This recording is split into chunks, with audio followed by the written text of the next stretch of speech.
చాతుర్మాస్యమంటే 4 నెలల పవిత్రకాలం. ఇది సాధారణంగా ఆషాఢ శుద్ధ ఏకాదశి నుంచి ప్రారంభమై కార్తీక శుద్ధ ఏకాదశి వరకు ఉంటుంది. ఈ సమయంలో భక్తులు, సాధువులు లేదా దీక్షలు తీసుకుంటారు. శుభ్రత, నియమిత జీవనం, భక్తి మార్గం పాటిస్తూ దీక్షగా గడుపుతారు.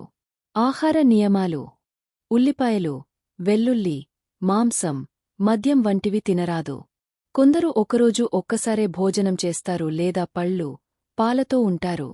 నిత్య పూజలు: తెల్లవారుజామున స్నానం చేసి పవిత్ర దుస్తులు ధరించడం. మంత్రజపం, శ్లోక పఠనం, గీతాపారాయణం, సహస్రనామపారాయణం. ఆషాఢమాసం మొదటివాన తొలిపడినప్పుడు భూమి మట్టి వాసనతో పరిమళించింది. ఆకాశం మేఘాలతో నిండి ఉండగా ఆలయాలు మంత్రోచ్చారణలతో మార్మోగుతున్నాయి. ఇదే చాతుర్మాసం ప్రారంభమయ్యే పవిత్ర సమయం. నియమాలు: భక్తి, శుద్ధతతో కూడిన యాత్ర. 12 ఏళ్ల భక్తుడైన బాలుడు నయన్ ఆలయ పూజారి ముందు నిలబడ్డాడు. చేతులు జోడించి అతడు దీక్ష తీసుకున్నాడు.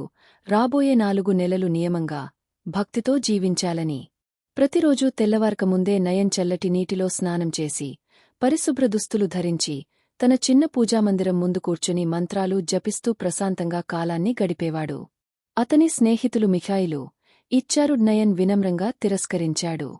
బయట ఆహారం తినకూడదు, అబద్ధం చెప్పకూడదు, ఎవరినైనా హింసించకూడదు అన్న వ్రతం అతడిది. ప్రతి సెలవు రోజు నయన్ తన అమ్మమ్మతో కలిసి ఆలయం శుభ్రం చేసేవాడు, గోవులకు ఆహారం పెట్టేవాడు, పేదవారికి అన్నదానం చేసేవాడు. అతని మనస్సు ఆనందంతో నిండిపోయేది. కొన్ని రోజులు కష్టంగా ఉండేవి. ఉదయం లేగవడం, అలసిపోయిన కళ్లతో, రుచికరమైన వాసనలు. కాని భార్గవుడు తన కళ్ళు మూసుకుని విష్ణువుకు ఇచ్చిన వాగ్దానాన్ని గుర్తుచేసుకునేవాడు. కార్తీకమాసం రాగానే నయన్ భక్తి మరింత బలపడింది.